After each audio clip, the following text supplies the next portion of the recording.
How do you furnish your rental? If you have a short-term rental or a mid-term rental, you're going to offer this furnished. So how are you going to do that without being cheap, without creating a generic environment, or without overinvesting? You want to try to bring those components together to create a nice aesthetic appeal that's affordable and sustainable. And of course, that's durable. So let's talk about how to do that. First of all, number one guiding principle is it's not about you. So you're offering a rental not to express yourself like it was an artistic canvas and you want to show how fabulous you are, unless that is your offering, right? There are properties that are focused on art and that express kind of expression, that creativity. But for most of us, we really want to focus on what's in it for the traveler, what's in it for the guest or for the tenant. Even if it's a midterm rental, you are thinking of these folks kind of more as a tenant, someone who's going to be there for a while.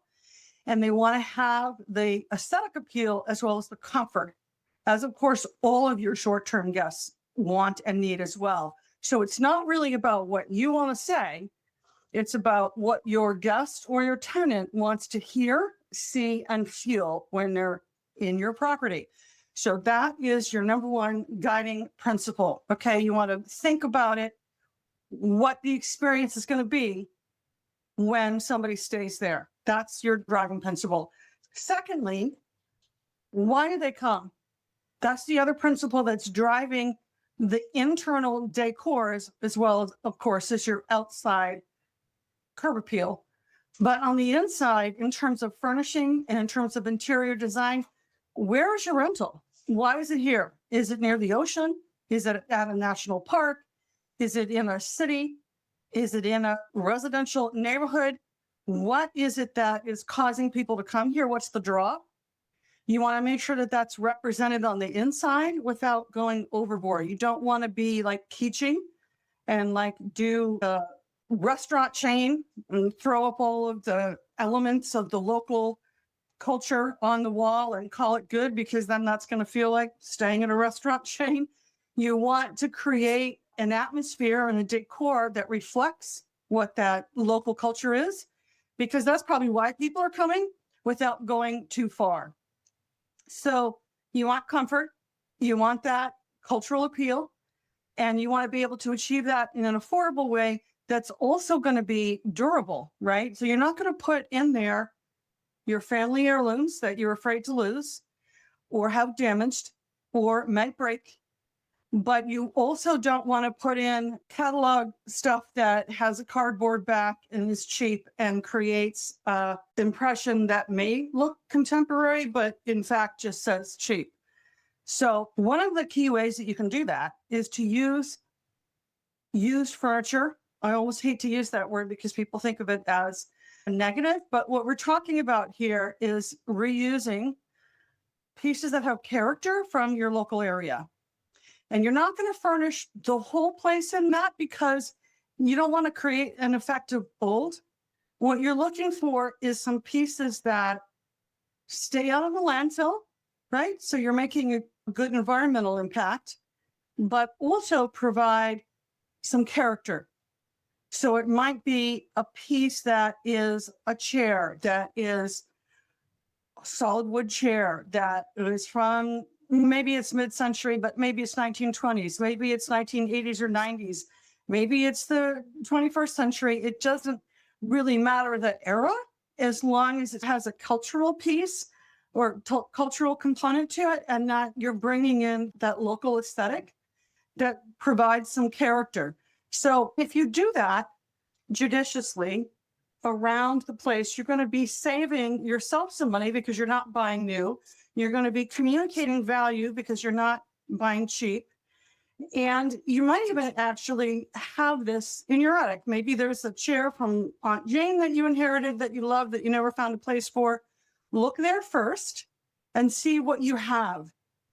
And then you can start to create some of that local ethos that represents your community, represents the draw of why your guests are here, and at the same time saves you money and saves putting this material in the landfill.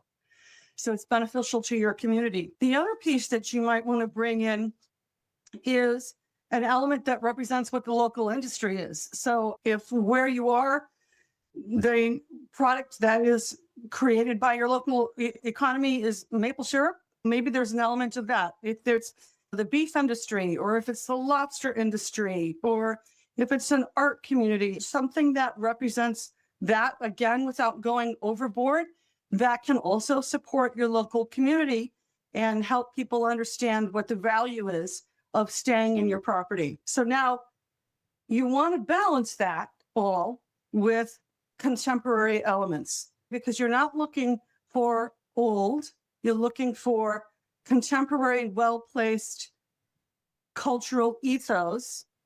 What you're trying to do here is balance these older pieces with very modern, very clean elements, because really that's what all travelers expect anymore.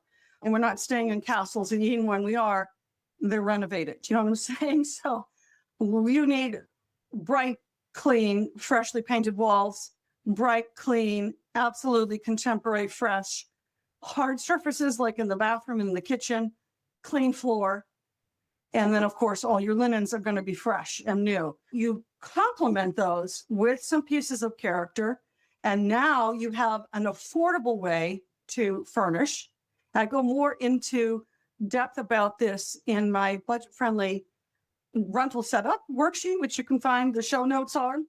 But my point is that if you complement used with new, character with contemporary, you can create an aesthetic that has a unique appeal and that helps people who are staying there feel like they're a part of this community, that they're a part of this area, that they visited the place.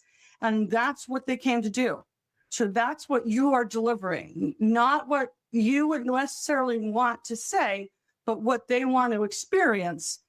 And then make sure that it is of the level that provides a quality experience for them. For example, some things you're never going to do used are like a mattress. That's going to be new. All the linens are going to be new. Everything's going to be clean. The kitchen's going to have new items and a fresh way of cooking and cleaning, as well as the same elements in the bathroom. So it's about balance. It's, again, you don't want to overinvest, make everything so new that it's no longer practical for you to even try to recoup your investment. You don't want to be generic so that somebody feels like they walked to the inside of a toothpaste tube. Do you know what I'm saying? It needs to have some character, but you also don't want to go so cheap, like, I'm afraid to lose my money on this, so I just bought everything out of a catalog and built it myself with a cardboard back, and it doesn't have any character. You're looking to balance those elements and create an overall aesthetic that's affordable and sustainable, durable, and has character. Go for it. If you want to learn more about that, check the show notes for budget-friendly rental setup and some other items that we've got for you, and sign up for the newsletter so you make sure that you get all of our tips and tricks and learn how to do it the inside professional way, like a mindful rental pro. See you next time.